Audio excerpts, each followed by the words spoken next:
akulokumaza wajigula. Since that's the introduction.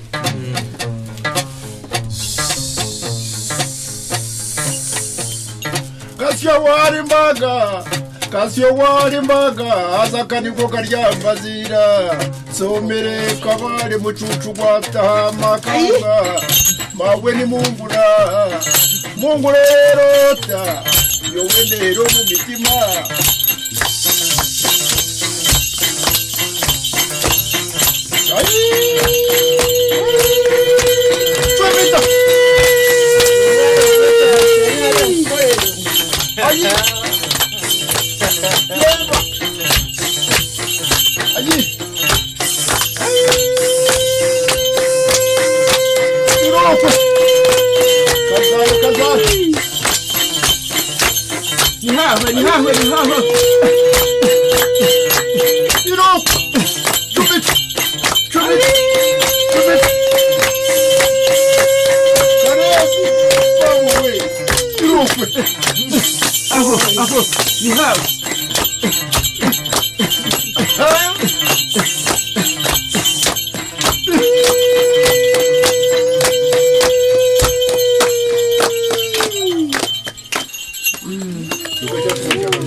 My name is Ye. I come from Taiwan. It's a beautiful island near China and Japan. What purpose of workshop? I think is open your mind and view. When every different travel, you will meet different cultural people. And in workshop, we will visit different village. And I think it's get me a lot of culture shock. One time we go to a village, a little children, he saw me and asked me, "Can you give me your bottle or you give me your sunglasses?" That was shock to me because this situation you won't see in the Taiwan indigenous tribal or village. You can hear different voice in this workshop. A different researcher have a different thinking. So we can chat each other and get a new idea and we get a new thinking. So to me, everybody have a lot of big challenge in this shop. And to me, is use English to speak what I think or my research because the English not my first language. So what is the purpose of workshop? I think the purpose maybe can find during the workshop or the end because you get more than you think. So hi, my name's Robin Wild, and I come from Scotland, and our workshop was about 2- and 3-eyed seeing. 2-eyed seeing is the gift of multiple perspectives, respected by many indigenous people, and it refers to being able to, or learning how to, see from one eye through indigenous knowledge and learn to use the other eye to see through Western knowledge, and use these both together for the benefit of all. And we'd like to incorporate the idea of a third eye into 2-eyed seeing research as a conceptual analogy for positionality. And the third eye is essentially our mind's eye, the way we see the world and the connections we draw between knowledge and observation, and how this constitutes our understanding. My name is Fakado. I come from Ethiopia.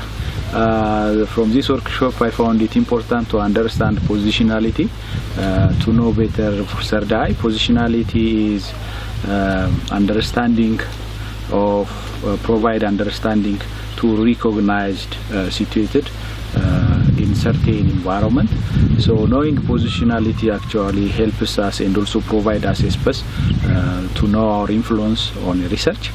Internal reflection will help to understand positionality, but actually our internal reflections may be different from positionality.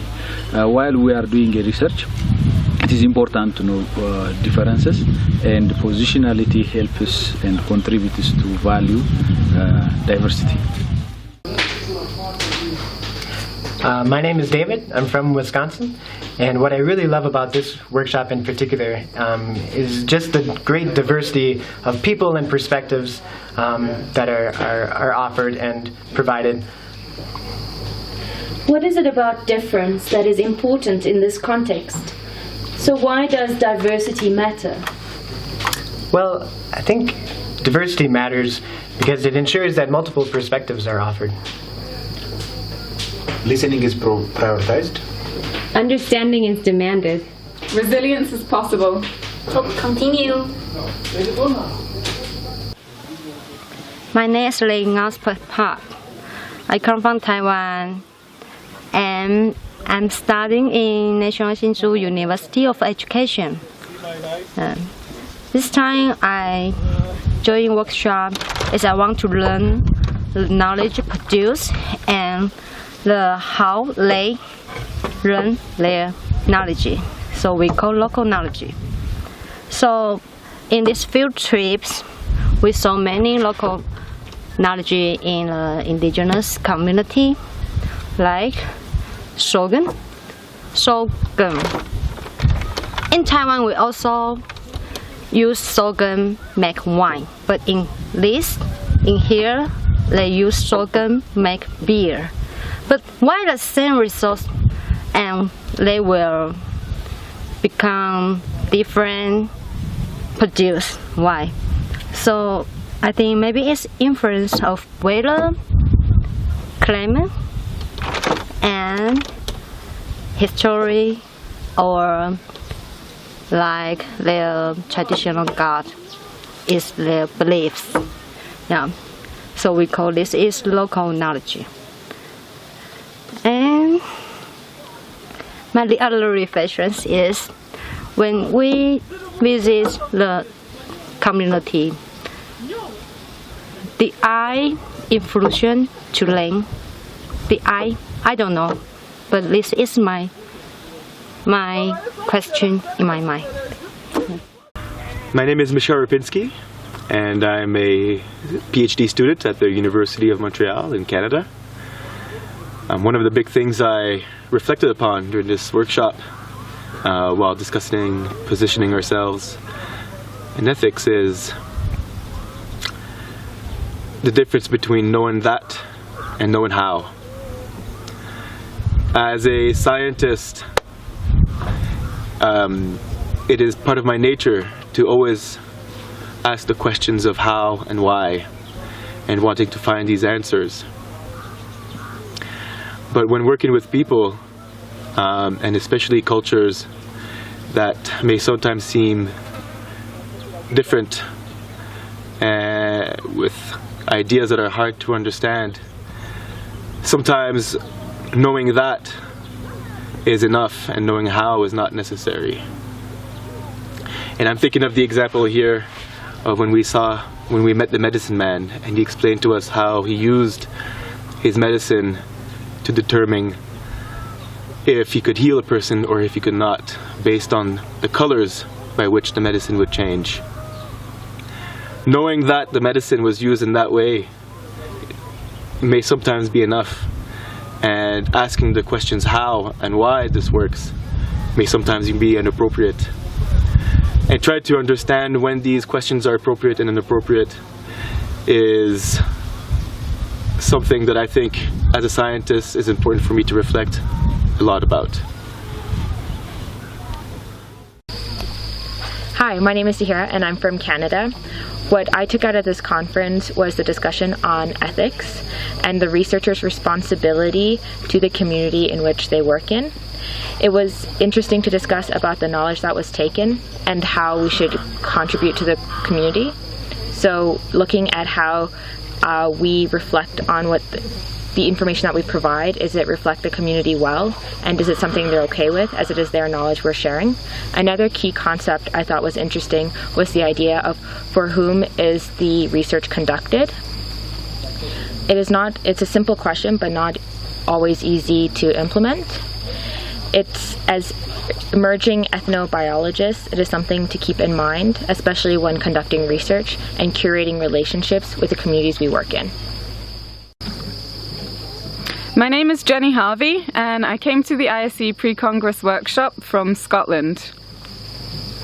What I've really taken home the most from our time at Entusi is the concept of participatory research, not just as a collection of methods that involve local people, but as an approach to the entire research process, from defining questions to the outputs, be they papers, presentations, or actions. It's a commitment to the people we work with to weave their needs and interests together with our own. As emerging ethnobiologists, we have to balance the need to make a theoretical contribution to our field with the need to address locally relevant questions that can result in positive change. As partners in the research process, we need to be humble and to constantly reflect on our work, our relationships, and our own positionality. Most importantly, we need to listen. Listen again, and then when you finish thinking you've listened, listen.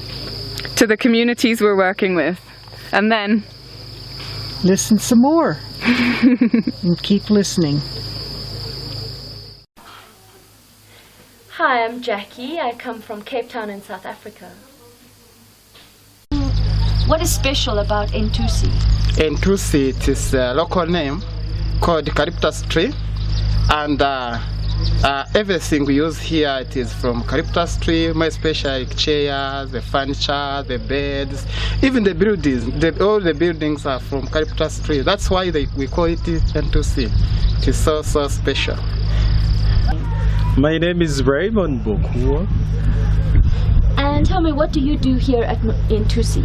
Entusi, I work as the coordinator of Entusi between Entusi and the GLI.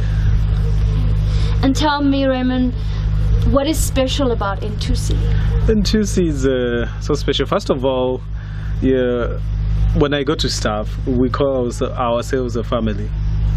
Yes, everyone, we call each other brother and sister. What I know about Entusi, it has employed us 19 people. So that's why we are enjoying here. We get the school fees for our children, and how we can survive in Uganda. Tell me, what is special about Entusi for you? Yeah, the special thing about Entusi about me, Entusi is just helping me through paying me salaries. And those salaries, it goes to the family and to the community. I'm Thomas, my name. What